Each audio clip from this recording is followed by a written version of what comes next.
It started with a growl, not the kind Diesel usually made when kids on skateboards zipped too close to the sidewalk or when raccoons knocked over the garbage cans. This one was lower, sharper. It came from his gut, from memory. Officer Jake Marlowe stopped mid-stride. His boots crunched gravel as he turned to look down at the aging German shepherd by his side. Diesel wasn't moving. His hackles were up, ears locked forward, body frozen like a coiled spring. Jake followed his gaze. Across the street, the shuttered windows of Redwood Hollow's old vet clinic flickered in the late afternoon sun. The storefront had been closed for months. Everyone knew that. But today, outside its cracked glass door, sat a rusted cage. Inside were 3 puppies, German shepherds, barely 10 weeks old, their ribs visible even from across the street. A warped piece of cardboard hung from the cage. 3 for $1. Must go today. Jake blinked. He took 1 step toward the cage, but Diesel stayed behind. The dog let out a second growl, just loud enough for Jake to hear. That same sound he used to make when Jake opened the wrong door during a search warrant or walked too close to the pressure plates overseas. Diesel wasn't warning him about danger. He was pointing at something the world had decided to ignore. Jake crossed the street fast, Diesel falling in beside him at the last second. The air changed the moment they stepped onto the sidewalk. It reeked of sour bleach and damp sawdust, the kind of cover-up scent used by people who don't clean. They conceal. The puppies didn't bark. One of them lifted its head, its eyes cloudy but locked directly onto Diesel. Another whimpered and tried to stand, failing. The third was bleeding slightly at the hind leg, a shallow gash crusted with dirt. Jake crouched, fingers closing gently around the latch. The puppy that met Diesel's gaze took a shivering step forward, then collapsed against the bars. Diesel sniffed the corner of the cage and let out a short huff. Not a warning, a confirmation. Jake looked up and saw someone watching from inside the darkened clinic. A shadow moved behind the glass. He stood and knocked hard. The door creaked open, not because it was unlocked, because it was broken. A wiry man in his late 50s stepped out. Hair slicked back, undershirt stained, eyes the color of cigarette ash. He had that look, part neglect, part calculation. Jake had seen it before in too many busted meth houses and shady garages. "You leave these dogs out here?" Jake asked. The man shrugged. "Some guy dropped them off yesterday. Said they weren't worth keeping. I figured I'd put a sign, see if anyone wanted them." Jake didn't blink. "For $1. Better than nothing," the man mumbled, wiping his hands on a rag that only made them dirtier. Jake reached into his back pocket, pulled out his wallet, and slapped a $1 bill into the man's chest. "They're mine now." The man sneered. "Got a receipt?" Diesel stepped forward, placing himself between Jake and the man. His growl this time wasn't subtle, the kind of sound that suggested bones might be involved. Jake unlatched the cage carefully.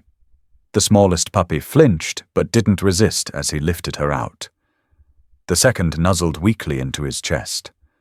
The third, the one who had locked eyes with Diesel, licked Jake's thumb on the way up. Each one weighed barely 5 pounds. But the weight of whatever they'd been through clung heavier than that. As Jake turned to leave, the man behind him muttered, "I was going to take them to the shelter anyway." Jake didn't respond. Outside, the late spring air felt colder. The wind had dropped. Redwood Hollow's streets were empty at this hour, save for the flicker of porch lights turning on and the low hum of a lawnmower blocks away. He opened the back of his cruiser, gently placing the puppies onto Diesel's old fleece blanket. They curled instinctively together. Diesel sniffed each one before settling beside them, his body curved protectively like a wall. Back behind the wheel, Jake sat for a long second. His hand hovered over the gear shift, but he didn't drive. Diesel let out a soft whine. Jake glanced into the rearview mirror, The pups were barely breathing.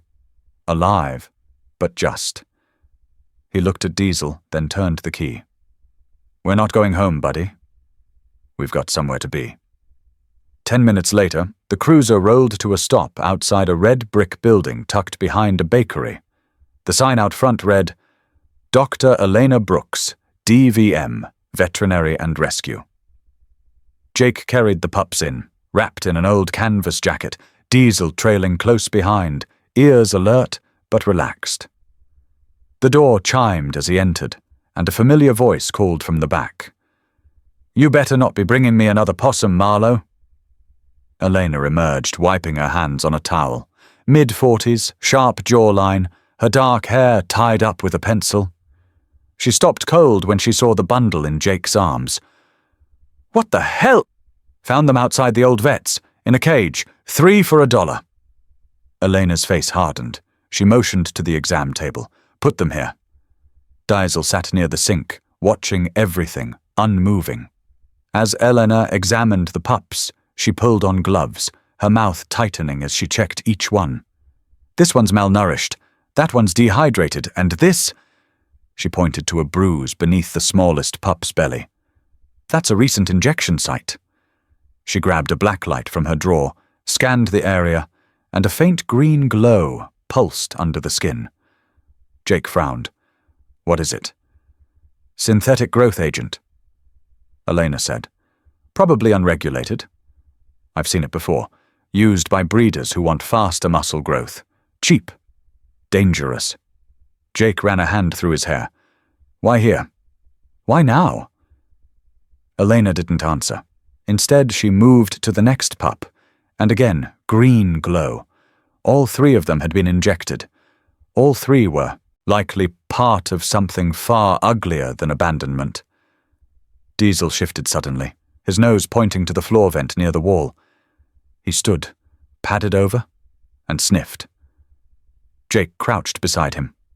"What is it, boy?" Diesel scratched once, then barked, a single short burst.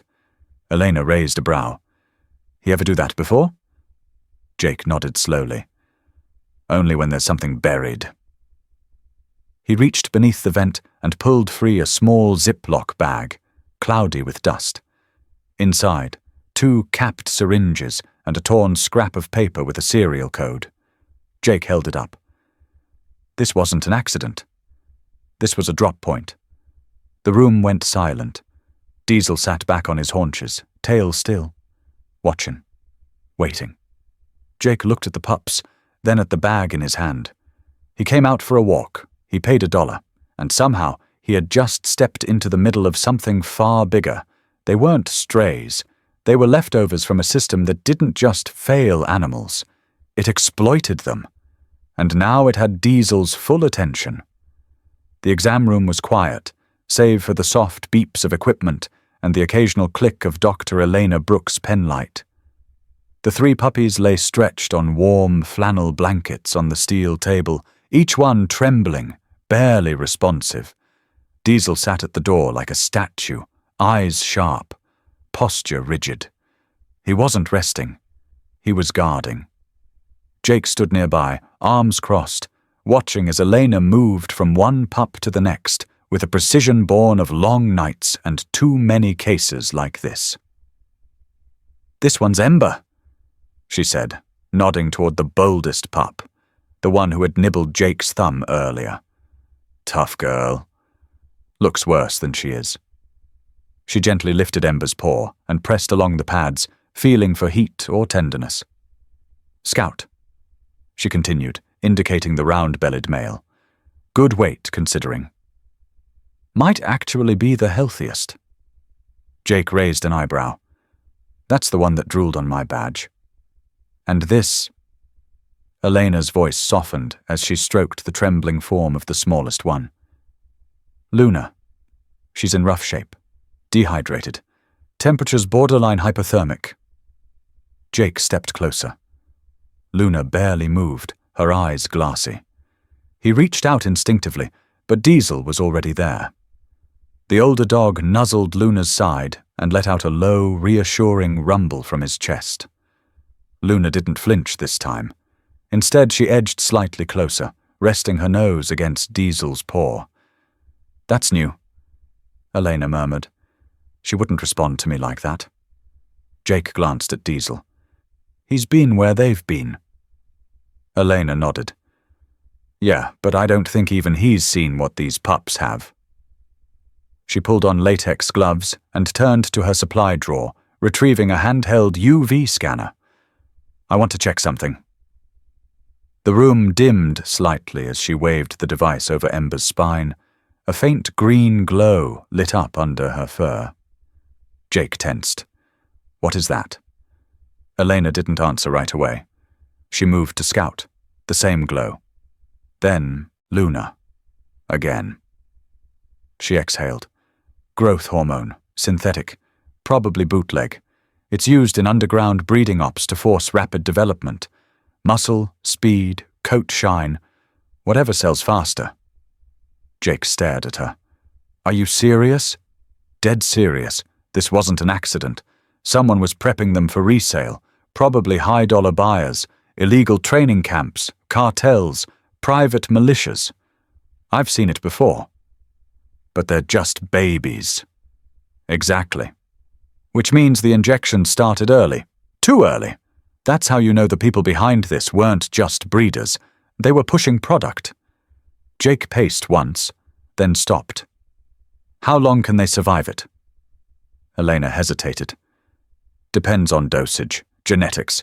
But the liver can't handle it. Not for long."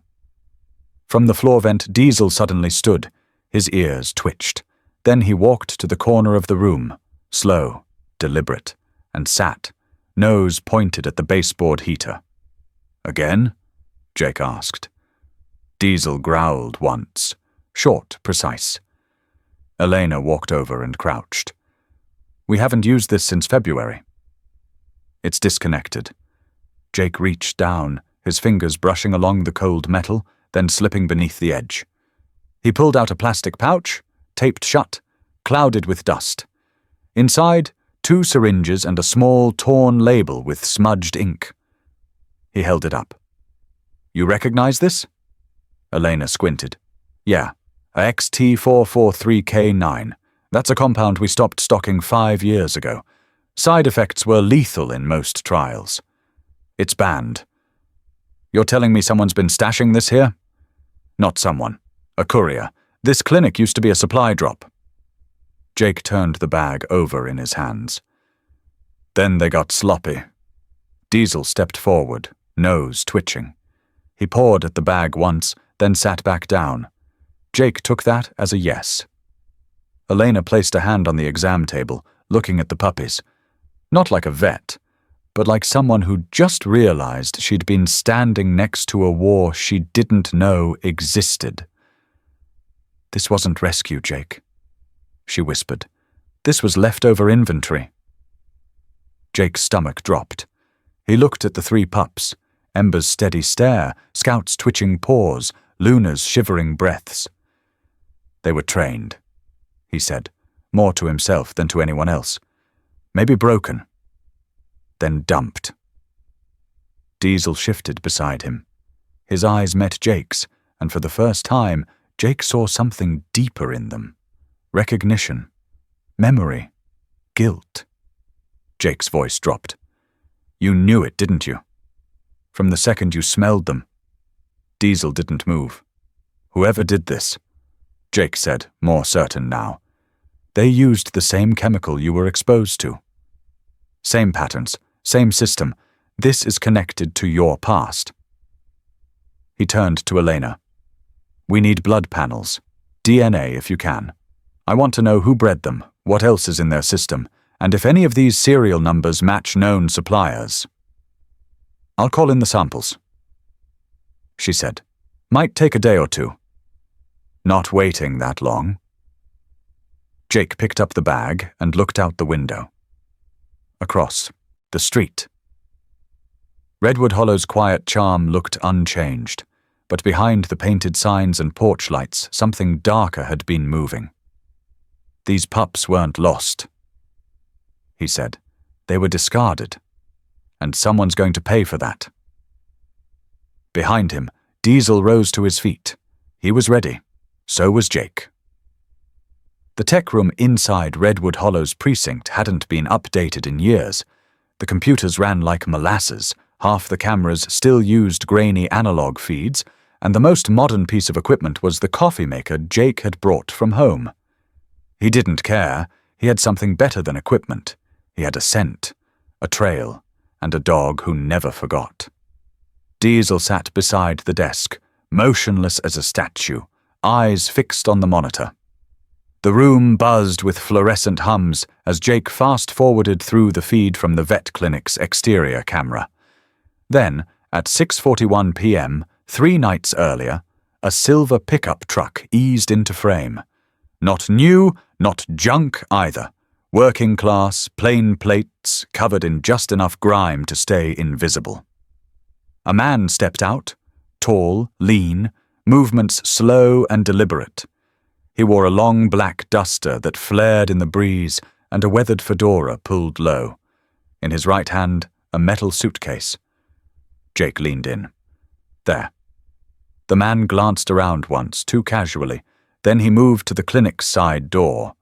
In the next frame, the door was open, and the metal case was gone. When he exited, he carried nothing but a folded piece of paper. 3 dark shapes squirmed in a box placed by the display rack. Diesel let out a sharp huff through his nose. Not a bark, not a whine. Recognition. Jake paused the footage. You know him? Diesel rose, tail stiff, posture alert. He moved closer to the screen and sniffed, first at the image of the case, then at the man's profile. Yeah, Jake muttered. That's what I thought. He zoomed in on the license plate. It was partially blocked by mud, but enough digits were visible. Jake ran it through the DMV database. Within seconds, a match lit up the screen. Colt Darnell, age 56. Last known address, Black Ridge, New Mexico. Jake stood still for a beat. Colt Darnell.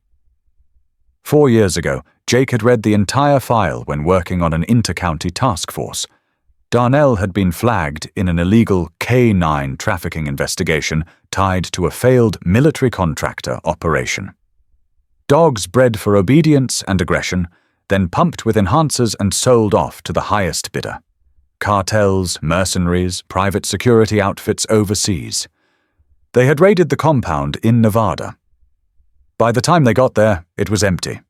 No dogs, no documents, no Darnell. Only a scorch-marked floor, a pile of unregistered tags, and a heavy silence that made Diesel pace for hours. Jake pulled up the archived folder. Darnell had no convictions, no fingerprints on record, 3 burner phones under false names, and a pattern that stretched across 4 states. Diesel growled softly. Jake turned to see him staring at the paused image of the metal case. His ears were twitching. The same reaction he'd had at Elena's clinic when they found the hidden hormone stash. Jake sat slowly, eyes still on Diesel. Is it the scent? Diesel didn't move. Then, with careful precision, he walked to the back of the room where the evidence bag from Elena's clinic was sealed on the counter. He sniffed once, then barked. Once, clear, firm, not a warning. A match. Jake stepped back to the monitor. His stomach turned. It's the same chemical. He replayed the footage again, this time watching the man's stride, the angle he held the case, the way he never rushed. That's not a guy abandoning puppies. Jake said quietly. That's a courier. He's moving product. Diesel moved to Jake's side and sat, still watching the screen. His body was tense, but still, waiting. This isn't some backyard breeder gone bad. Jake continued. This is supply chain level. Whoever dropped those dogs off didn't just want to be rid of them. They were unloading defective inventory. The room fell quiet. Then the door creaked open. Deputy Rosa Navarro stepped in, tablet in hand. Early 30s, sharp eyes, no patience for nonsense. She had once trained as a dog handler before switching to field ops. I ran the VIN off the pickup. she said, handing the tablet to Jake. Was registered in Texas 2 months ago, changed plates twice, same shell company used in 2 other cases flagged for illegal animal transports. You were right to check. Jake nodded. Darnell. Rosa's eyebrows lifted. You think he's back in operation? He never stopped. He just changed lanes. She glanced at Diesel. And him? Jake looked down. He remembered what we missed. She shifted her weight. What's your next move? Jake didn't answer immediately. His fingers tapped the edge of the table. Diesel shifted, rising slowly.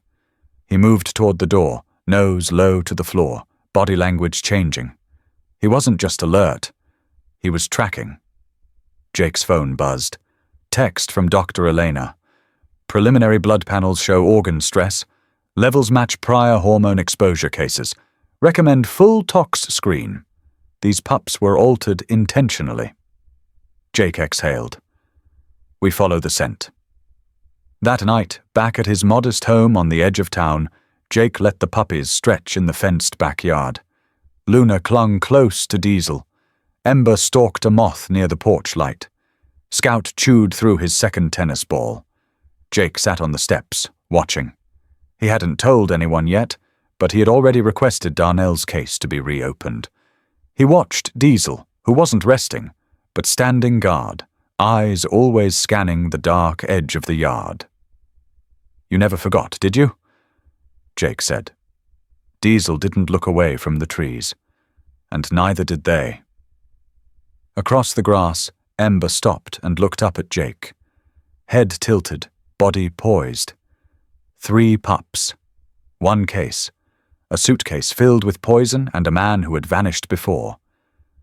But this time, they had a trail. And Diesel had already chosen to follow it. The gravel road leading to the property didn't appear on any recent map. Jake only found it thanks to a weathered receipt tucked inside a veterinary supply order connected to Colt Darnell. One line stood out. Delivery site, Black Hollow, 7 crates, untagged. No address, just coordinates scribbled in faded ink. By the time he and Diesel reached the turnoff, the sun had dipped behind the pines, casting long shadows that made the world feel quiet in the wrong way. Not peaceful, hushed, like the land itself had forgotten how to breathe. The sign hanging askew at the rusted gate read, Clear Creek Training Grounds. The letters were almost worn off, but Diesel stopped cold the moment he saw it. He didn't bark. He stepped forward. Slow, measured, like a soldier returning to a battlefield no one else could see. Jake parked the cruiser outside the gate and proceeded on foot, letting Diesel take the lead. The air smelled of pine needles, mildew, and something metallic beneath it all, like old blood, long dried but never cleaned. The facility had once been a legitimate K-9 training compound. You could still see the remnants. Obstacle structures, collapsed chain-link pens, an old observation tower with its ladder twisted and half-rotted. But the building that mattered sat at the far edge of the clearing. A low, cinder-block structure with blacked-out windows and a roof that sagged in the middle. Diesel padded to the back, stopping near an overgrown shed tilted at a sharp angle. He sniffed once, twice, then let out a low, muffled bark. Jake joined him, lifting the splintered door with effort. Inside, dust hung in the air like ash. Empty feed buckets lined the walls, torn muzzles, a cracked clipboard. But in the center, just beneath a pile of moldy tarps, Diesel began to dig. His paws struck wood. Jake knelt beside him and pulled back the tarp, revealing a hatch. Padlocked, but old. Too old. One pull and it snapped. The air beneath was colder, heavier. Diesel waited until Jake clicked on the flashlight, then descended without hesitation.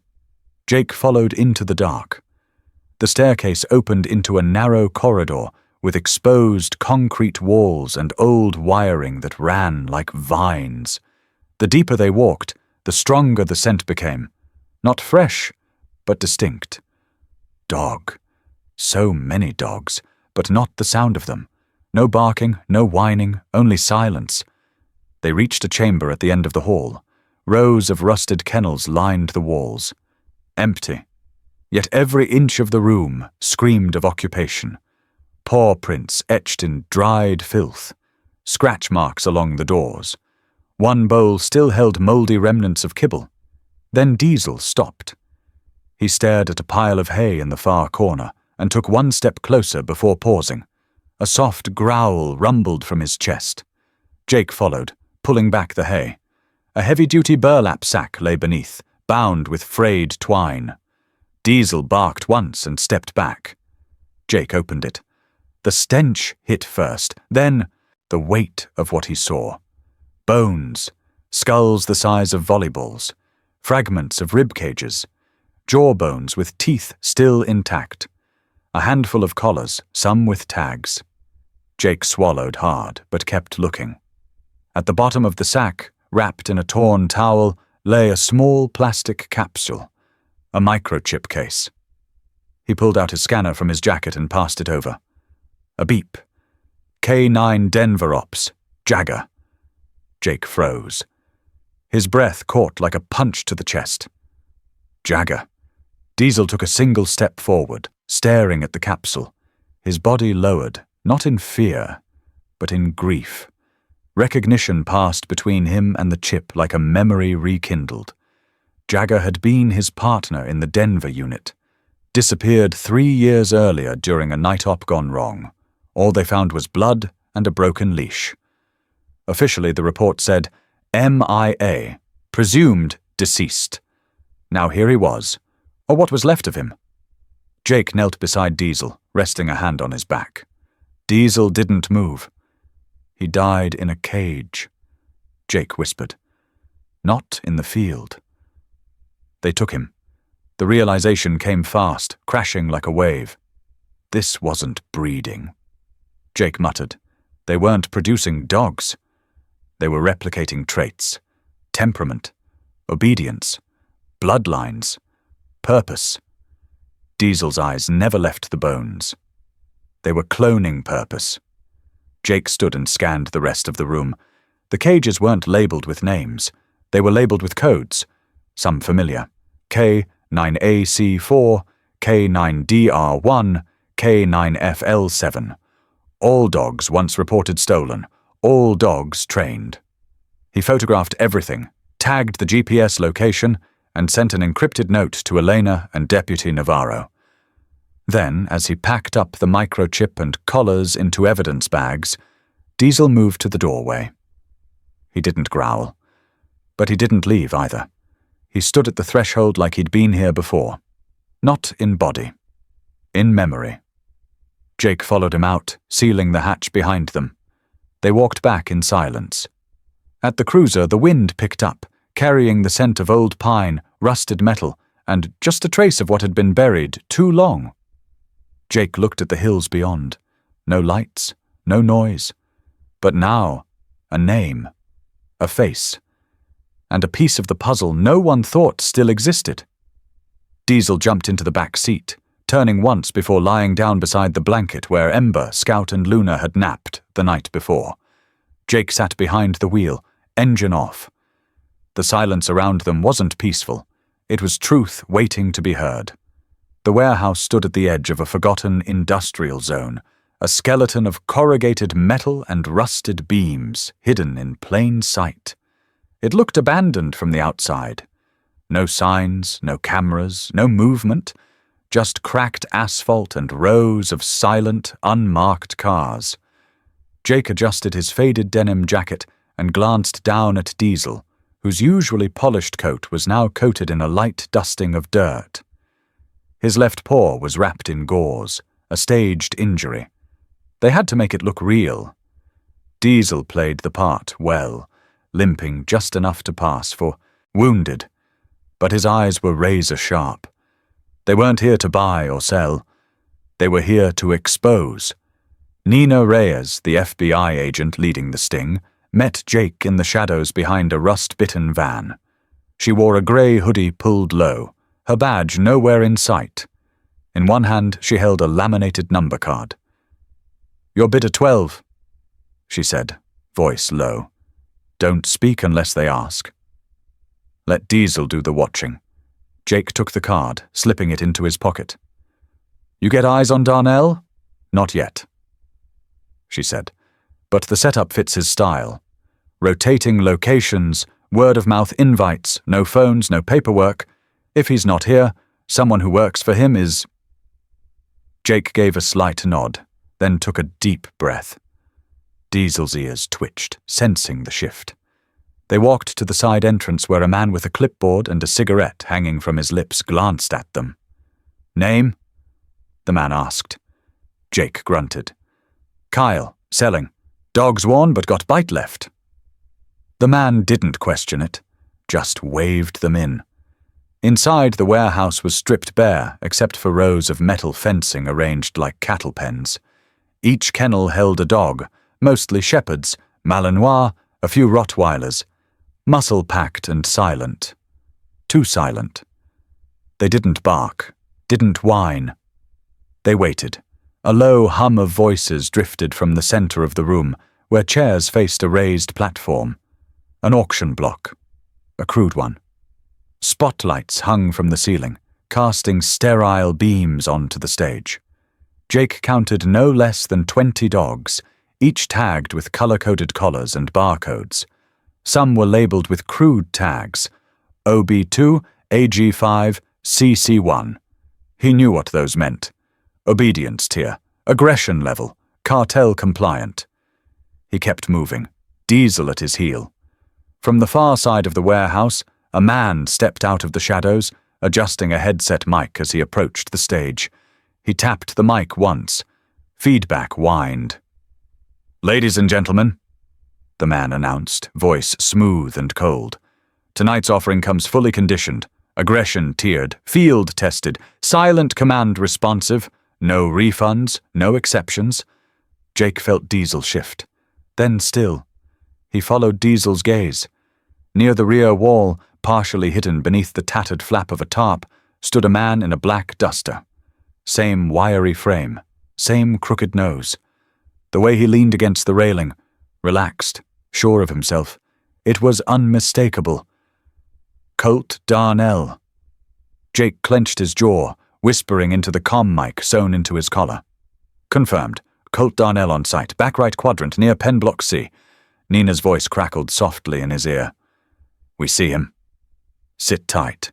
We're waiting for the signal." Jake glanced back at the dogs.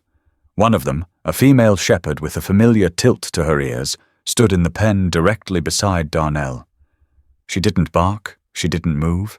She stared straight ahead, but something in her posture made Jake's chest tighten. She looked just like Luna. Diesel's body language changed, his ears pinned, muscles taut. His eyes locked onto Darnell. Jake knelt slightly and whispered, "Easy, boy." Not yet. Darnell shifted his gaze across the crowd and paused. His eyes landed on Diesel. His head tilted, just enough to betray surprise. Then recognition. It was brief, but it was there. Darnell saw him, and Diesel saw him. The room began to stir as the auction kicked off. "Lot B3, the handler announced, dragging a trembling dog onto the platform. Female. 8 months. First response trained. Code word reactive. Current aggression level. Moderate. Previous bid opening at 3,000. Jake barely listened. His focus was on the dog's reaction. The handler shouted a single word. "Kaza!" The shepherd froze, tail down, eyes wide. Jake felt something shift in his gut. It was the same word Luna had reacted to 2 nights ago. "Confirmed," Jake muttered. "Command match. They're training with cartel syntax." Diesel let out a growl, low, guttural, ancient. Not a warning. A promise. The crowd shifted, a few glancing toward the noise. Jake tapped Diesel's flank once. Control, not yet. Then Darnell turned, started moving casually toward the side exit. He knew. He was trying to slip out. "Nina!" Jake hissed. "He's on the move." "We see him," she replied. "Stand by." Jake didn't wait. He dropped the leash. "Go." Diesel launched forward like a missile, silent, efficient, trained. The crowd erupted, chairs scattering, buyers shouting, handlers yelling commands. Darnell broke into a sprint, but Diesel was faster. He tackled him at the knees, sending them both crashing into the side wall. The metal frame groaned. Darnell grunted, tried to roll, but Diesel had him pinned, jaws clamped around the thick fabric of his jacket, just inches from skin. By the time Jake reached them, Nina and 2 agents were already on the scene, cuffs out, guns drawn. "Name's Colt Darnell," Nina said as she read from the ID pulled from his coat. "Been wanted in 3 states, and now we've got him in one piece." Darnell spat blood and glared at Diesel. "This doesn't stop anything." Jake didn't respond. Diesel didn't blink. And behind them, for the first time that night, the dogs began to bark. Not in panic, but in release. The silence had finally been broken. The echo of Colt Darnell hitting the ground still rang through the warehouse when the first tactical team pushed through the north entrance. Diesel stood over him, jaws locked around the padded collar of his coat. Not biting, just holding, eyes locked with the man beneath him. It was not about rage. It was about justice. The kind a badge couldn't always deliver, but instinct could. Darnell didn't fight. He didn't even flinch. Instead, as the agents moved in and cuffed him, he looked up at Jake and offered a quiet, mocking smile. "You think this ends with me?" Jake didn't respond. He knew better than to give the guy the satisfaction. But Diesel growled, a deep pulse of warning that made one of the agents glance down. "Easy, boy," Jake said softly, placing a hand on Diesel's back. The dog released the coat and stepped back, his body tense, ears scanning for the next cue. FBI agents fanned out across the warehouse. Nina Reyes took point, barking orders, her voice sharp and clipped through the echo chamber of chaos. "Secure all exits. Cordon off those transport crates. Anyone without credentials gets zip-tied and questioned." Lights snapped on across the catwalks. Tactical flashlights swept every corner. Buyers were pushed to their knees. Auction staff were cuffed and lined up against the far wall. Dogs still in crates whimpered or barked, some pacing, some simply staring through the bars. But in the middle of it all, Jake watched Darnell. The man looked calm. Too calm. Nina joined them, flipping through Darnell's wallet. "Nothing new. Same ID from the last time he disappeared. Alias check already running. Let's get him out of here." But Darnell turned to Jake. "You really think this is the whole thing? This place? These dogs?" Jake narrowed his eyes. "You're going away this time. Maybe. But this," Darnell gestured around them with a half smirk. "This is just a showroom. You haven't seen the warehouse yet." Jake felt it before he heard it. A hollow thud beneath his boots. He looked down. The concrete was uneven, patched with metal plating. His gut turned. "Nina," he said, "we've got something under us." She paused. What kind of something? Hidden level. Maybe storage. Maybe worse. Diesel moved without being told. He crossed the floor, nose pressed low, weaving between crates and collapsed scaffolding until he stopped near a stack of broken pallets. He pawed once at the edge of the concrete, then again, more urgently. Jake ran over, crouched, and tapped the floor.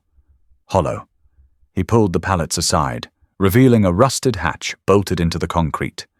No keypad, just a recessed handle and a layer of grime. "Get me a crowbar," he called out. Within minutes, 2 agents had it pried open.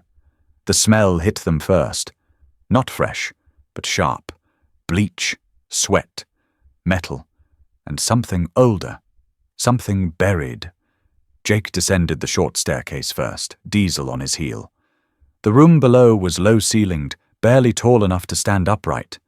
The walls were lined with steel cages, not pens, but shipping units, each one labeled with codes, state abbreviations, numbers, breeds, aggression tiers.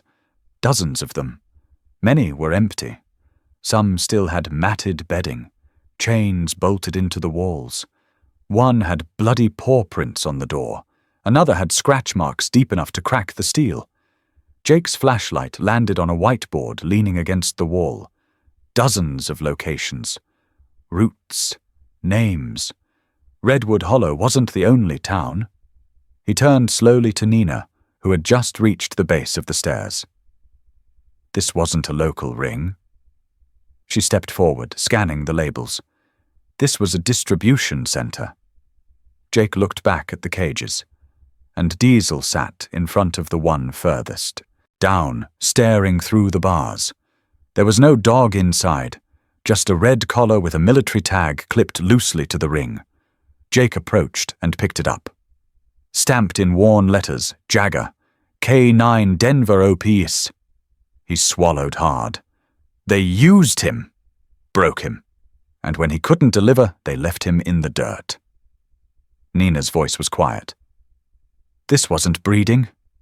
This was programming, behavioral mapping, and someone up the line knew how to weaponize it. Jake turned to her. How far up do you think this goes? Judging by those names on the board, she said. Farther than anyone's ready to admit. Above them, more agents arrived, their boots thudding against the metal stairs. Nina began calling out grid coordinates and prepping for a forensic sweep. Jake walked back toward Diesel. The old shepherd stood perfectly still, nose against the cage bars.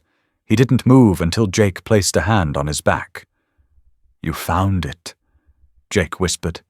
You brought us here. Diesel turned his head slightly, eyes locking with Jake's. There was no pride in the look, just something older, heavier, like a part of him had been left in this room a long time ago, and only now reclaimed.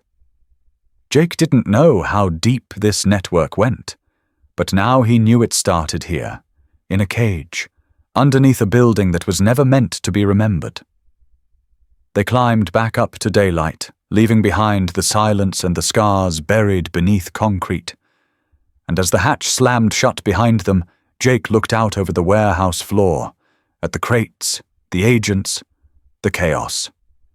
The raid wasn't the end. It was the first crack in a wall no one had dared touch before. And Diesel, he was already watching the next shadow. The storm rolled in just after midnight, a low grumble across the hills outside Redwood Hollow. Inside the converted kennel shelter behind Jake's home, Ember and Scout curled together in their shared crate, breathing steady, calm. But Luna was gone. Jake stood in the open doorway, rain pelting his shoulders, flashlight beam cutting through the dark like a blade. His breath was tight in his chest. Diesel stood beside him, already alert, tracking the scent through the wet grass. She got out clean, Jake said quietly. Didn't even trigger the door alert. Diesel sniffed the ground, then barked once, sharp, urgent. Jake ducked back inside, pulling up the tracking app tied to the GPS chip embedded in Luna's collar. The signal pulsed steady, 4 miles east, heading toward the edge of town. Fast. Too fast for a stray wander. She was following someone. Jake swore under his breath. She's not running away. She's hunting. He looked at Diesel, who was already heading toward the cruiser. 10 minutes later, they were cutting across an abandoned logging road, dirt kicking up behind the tires, trees whipping past in the dark. The GPS blipped again, closer now. Stationary. An old outbuilding appeared through the rain, squat and low to the ground, hidden beneath a canopy of thick fir trees. It wasn't on any property map, Jake knew, but the second he killed the engine, Diesel let out a low growl. Jake grabbed his flashlight and sidearm. Let's finish this. They approached in silence, Diesel tight to Jake's leg, his paws soundless even on the wet gravel. The door to the building was cracked open, just wide enough for a sliver of light to escape. Jake heard it then. A yelp. Not loud, not wild, controlled, muffled like someone didn't want it heard. He moved fast. Inside, the air reeked of bleach and fear. Training mats lined the concrete floor. Chains hung from wall hooks. In the center, Luna stood frozen, her body tense, ears flattened, eyes wide. Facing her, back turned to Jake, was a man in a black windbreaker with a training whip coiled at his hip. "Easy, girl," the man said, voice low and oily. "Just like we practiced." Jake recognized the tone before he saw the face. The man was part of the deeper file, one of Darnell's top handlers, a ghost in the system. No priors, no photo ID, only rumors. The GPS collar had worked like bait. But Luna wasn't the prey tonight. She was the proof. Jake moved to the side, flashlight off, heart pounding. Diesel crept forward, body low, waiting. The man raised his hand. That was enough. Jake gave a single command. "Now!" Diesel exploded forward. The man barely turned before Diesel slammed into his chest, knocking him to the floor. The whip clattered across the room as Diesel stood over him, growling low, jaws tight around the man's forearm. Jake rushed in, gun drawn, eyes sweeping the corners. In a back pen, 4 crates. Inside each, a pup. Malnourished, trembling. Eyes too wide, too old for their size. One had a muzzle strap still biting into its face. Training scars. Real ones. Jake holstered his weapon and moved to Luna, who had backed into the corner, eyes flicking between him and Diesel. "It's okay," he said softly. "You brought us here." She didn't move. Until Diesel did. The older dog stepped away from the handler, now groaning and pinned by an agent who had just arrived behind them. Diesel trotted over to Luna, gently bumping her with his shoulder. She blinked. Then finally she walked toward Jake. Jake turned back to the crates. He crouched, touching the cold steel bars. "This ends," he whispered. "Tonight." Outside, more agents arrived, flashlights cutting through the dark as they secured the perimeter. The rain hadn't stopped, but Jake didn't care. The building was more than a training site. It was a feeder, one of many. Inside a cabinet, they found logs, lists of dogs, codes, shipping manifests. Most had been shredded. But one remained, half-soaked, ink blurred, but readable. It showed 4 more delivery sites, 4 more towns. Luna sat beside Diesel, watching as the agents moved through the space. Her ears were up now, tail steady. She wasn't afraid anymore. She had come back to finish something. And she had led them straight to the heart of it. Jake knelt beside Diesel and scratched his neck. The old shepherd leaned into the touch, then glanced back towards the crates. 4 pups, 4 second chances. Luna had run, but not to escape. She ran to make sure no one else had to. They moved before dawn. Rain slicked the blacktop as tactical teams fanned out across the derelict industrial site on the outskirts of Grand Junction. The main compound loomed like a sleeping beast. Quiet, still, but not empty. Jake crouched behind a stack of rusted barrels, rifle steady, earpiece crackling with clipped radio commands.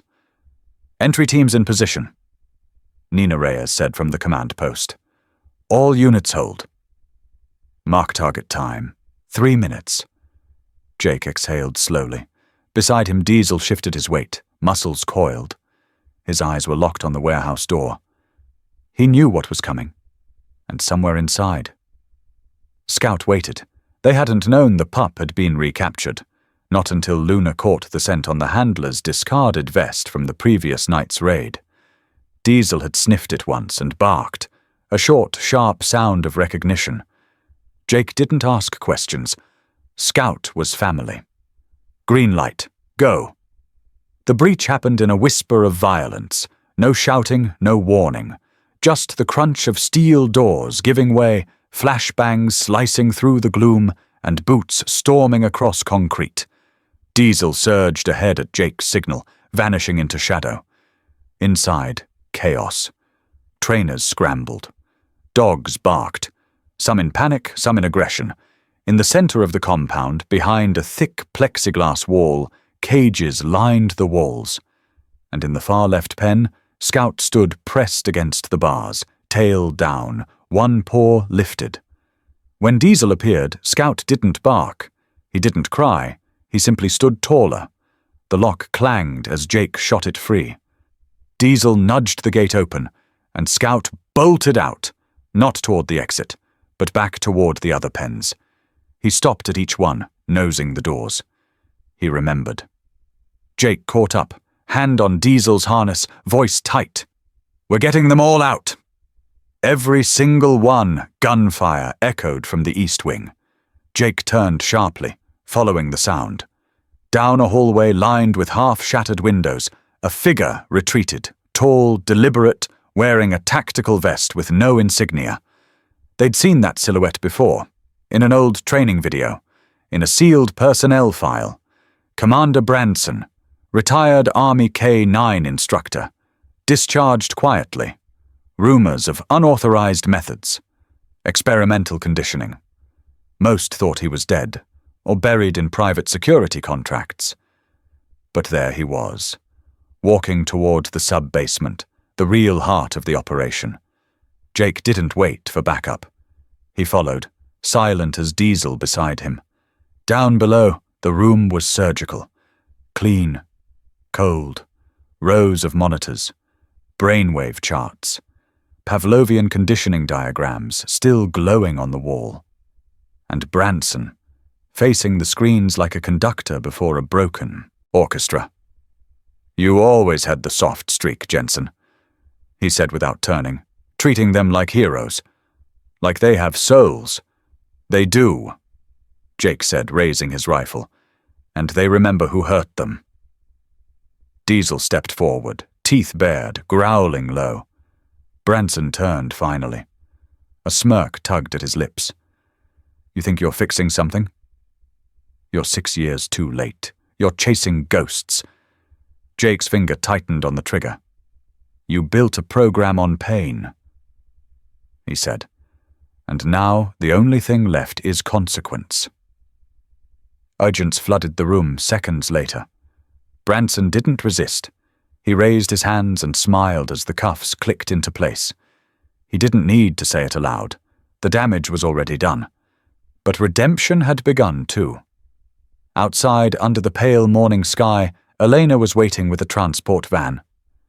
Inside, Ember lay curled with Luna. Both wore soft harnesses, tags newly issued. Scout leapt in beside them, tail wagging hesitantly. Nina handed Jake a tablet. "We've confirmed it," she said. "The list is real."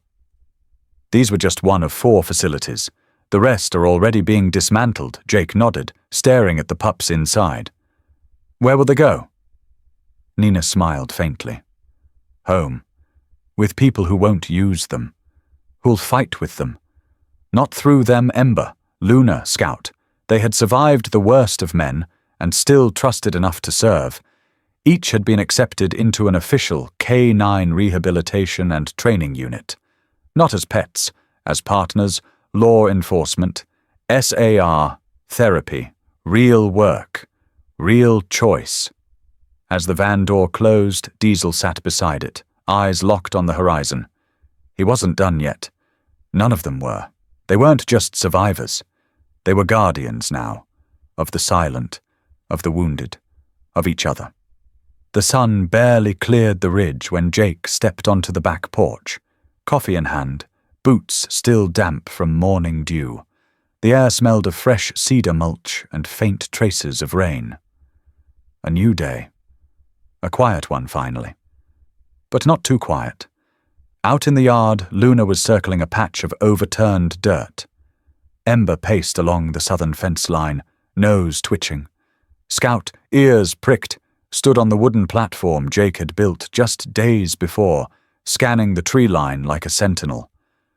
Diesel sat beside him, dignified and calm, his graying muzzle catching the first light like silver. Jake sipped from his mug, watching. The yard was no longer just a yard. After the raids, after the arrests, after the stories made their way onto local news and beyond, Jake had known exactly what he wanted to do. He fenced in the entire acre behind his home, reinforced the shed, installed a full agility course, dug water lines, leveled paths, built kennels that weren't cages, but sanctuaries. It wasn't a facility. It was a place to heal, a place to learn again, a home with no locks. And somehow, in that quiet corner of Colorado, it was working. He gave a sharp whistle. Immediately, Luna dropped to a crouch, eyes locked on Ember. Ember froze mid-step, then pivoted to face Scout. The young shepherd barked twice, a short coded signal. In unison, the three broke formation and began a coordinated sweep, clockwise around the perimeter, with Luna taking rear watch. Jake smiled. That was their 10th flawless rotation this week. They weren't just learning commands, they were becoming a team. Beside him, Diesel rose slowly. The old shepherd's hips had stiffened with age, but his instincts never dulled. He padded out into the yard, pausing only to nudge the gate open for himself with his nose. The others immediately responded. Scout trotted to Diesel's side. Ember flanked. Luna waited for a cue before following. They still treated him like their commander. And Diesel never acted like he was finished. That afternoon, Nina Reyes pulled up in a dusty government SUV, the tires crunching softly on the gravel. She stepped out with a clipboard and a knowing look. "I figured you'd turn this place into something," she said, glancing around. "But I didn't think you'd keep all three." Jake leaned on the porch post, wiping sweat from his brow. "I'm not keeping them." Nina raised an eyebrow. "They chose to stay," he said, voice soft but steady. From behind him, Scout barked once, sharp, confident. A squirrel darted up a tree. Luna gave chase halfway, then turned back, head high. Ember sat at the gate, watching Nina with alert but calm eyes. "They're not strays anymore," Jake added. "They're not broken." Nina flipped her clipboard closed. The Bureau's still offering placement in official K-9 roles, police units, search and rescue, therapy dogs for veterans. Jake looked toward the field. Scout was already sniffing out a trail on his own. Luna stood atop the stone wall, scanning. Ember stayed close to Diesel, matching his pace. Jake shook his head. "They've seen enough uniforms for a lifetime. Let them choose their missions now." Nina nodded slowly. She understood. They weren't tools anymore. They were survivors who had learned something most people never would, that loyalty without love is just obedience, and obedience born from fear is just captivity. "You know," she said, "we could use someone like you. Training other handlers." Jake looked away for a moment. "I'll think about it." That night, the dogs lay scattered across the porch and yard, not confined, not leashed. Scout curled near the steps. Luna sprawled out under the cedar. Ember rested her head on Diesel's flank as the old shepherd dozed, one ear still alert. Jake sat by the fire pit, watching the embers flicker.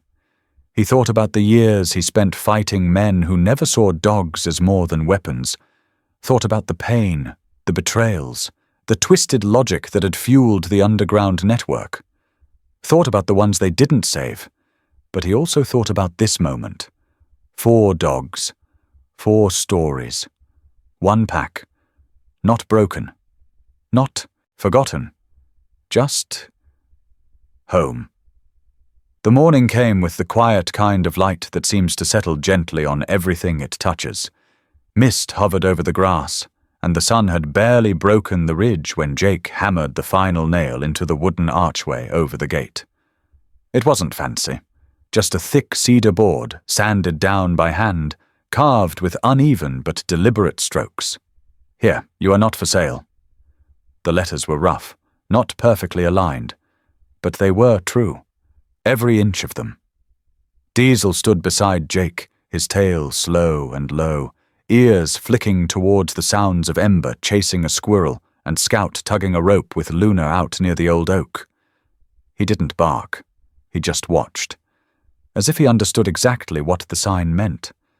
That afternoon, a small crowd gathered near the edge of the yard. No media, no uniforms, just people, locals, volunteers, survivors.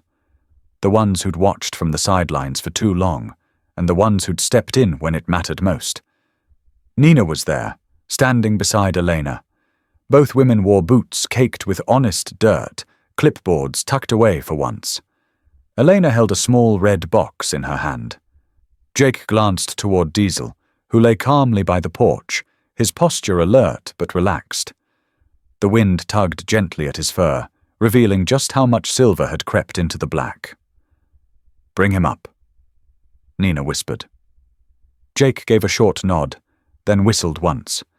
Diesel rose, slow but steady, like he always did. Scout followed behind, then Luna and Ember. They flanked him naturally, not from command, but out of respect. At the center of the yard, Elena stepped forward and opened the box. Inside was a brushed bronze medallion on a thick ribbon, etched with the emblem of Redwood Hollow and the words, "Guardian of Redwood Hollow." The crowd didn't cheer. No one clapped.